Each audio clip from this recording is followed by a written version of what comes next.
My mother loved me. From my first memory, she was always there, pulling me out of harm's way. I was a curious child and was constantly reaching for the hot stove or wandering outside unsupervised. Sometimes the harm she protected me from was my own father. Everything I said and did seemed to irritate him, and any loud noise or even a single word he perceived as disrespectful could earn a backhand across the face or a swift kick in the back to send you flying down the steps. I clung to her tightly in those years, as she was the only constant, never angry or impatient with me, but full of love and hope. She stood in between his hand and my fragile body, and I'm ashamed to say that I ran and hid more than once as he took his anger out on my dear mother. My grandparents lived across town and were anxious for me to get of an age where I could spend the weekend or the summer. Most little boys would be excited about a weekend at his grandparents', but I feared the time when I would be forced to endure the hard back-breaking summers my older cousins had seen. The grandparents thought that hard labor was the only way a boy would grow into a strong man.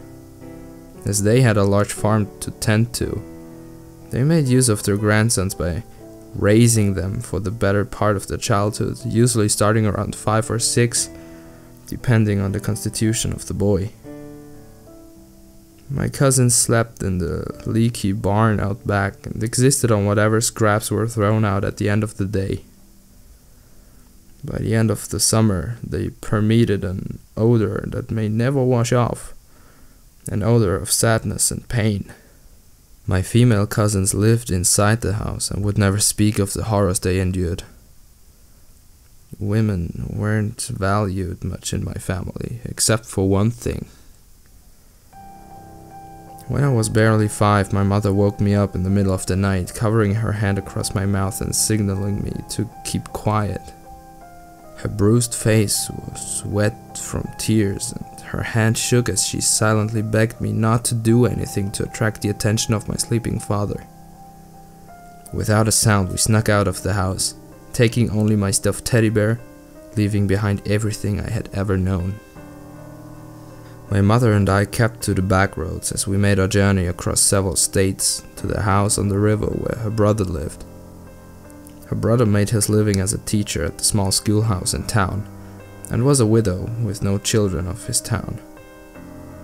By the time we arrived at his door, we were weak from hunger and exhaustion.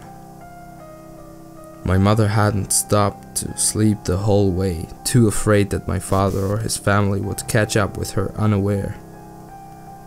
My uncle hadn't always lived here, had arrived here only a few short months before, and as my mother had not been permitted to keep contact with her family, she knew of his location only by the chance meeting of a distant relative while selling some items in town.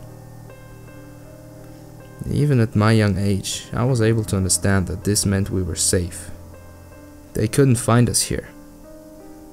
Suddenly my world didn't look so bleak and depressing. I would no longer suffer my father's wrath for playing too loudly in the backyard or getting up to get a drink of water after I was supposed to be asleep. I suppose that given my history I should have been wary of this new man, but he exuded a calm demeanor, and my natural instincts told me that he would never hurt me. For 2 years my mother and I lived in peace in my uncle's house by the river.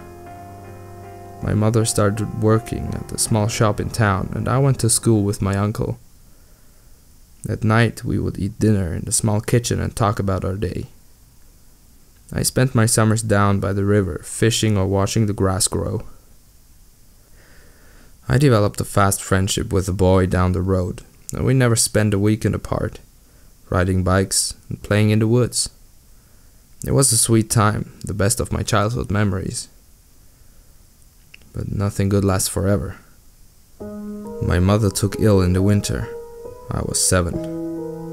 I was looking forward to Christmas and the break from school, and sleepovers and late night marshmallow roasting. But then my mother was sick and everyone got very sad. It seemed only a week passed where she went from happy and rosy to pale and withdrawn in her bed. On the morning of the parade, in town, I begged her to take me. My young mind didn't understand real sickness. I had recovered nicely from the years spent with my father, and was now blessed once again with the innocence and selfishness of youth. Mother pulled herself together, and off we went. She held my hand and bought me caramel popcorn at the stand. We laughed and giggled, and for a few minutes she appeared healthy and whole again. And then she fell. Right there at the parade in front of everyone, my sweet, wonderful mother, who always protected me, fell to the pavement, and I only stared in confusion. My mother was rushed to the hospital in the next town, and I squeezed into a corner and cried silently. When the nurses came to me and asked me who my father was, what possessed me to utter his name? Why wouldn't I say the name of my quiet uncle, at home, at his house on the river? Shock, perhaps, and confusion. I didn't understand that they were asking who to call. No, I answered honestly, and off they went. The nurse pulled me into my mother's room and quietly told me my father and my grandparents were both on the way to claim me. My father to comfort me, and my grandparents to take me back to their farm to stay. What a lucky boy you are, to have so many people who love you. You'll be just fine. But now you should stay with your mother for a few minutes, and say your goodbyes. They will be here shortly. Inside I screamed in terror, wanting to run and hide. Get away. Get away from the miseries that were soon to come. But I couldn't leave my mother. I couldn't leave without saying goodbye. As I held my mother's hand and let a silent tear fall, she opened her eyes. She smiled so sweetly at me, and said 2 words before she passed from this world.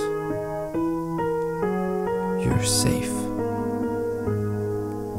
My mother passed at the stroke of midnight, December 18th, the year I was 7.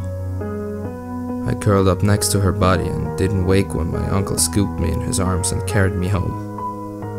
I didn't know that day what had happened to me, to the 2 different cars traveling towards me in the night, to take me away to a terrible place. But I knew I was safe, because my mother had told me so.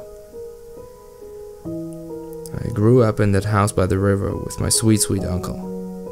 When I was 10, he met a nice lady from town, and they married and had 2 children of their own. I was raised as another son, and I was always loved and cared for.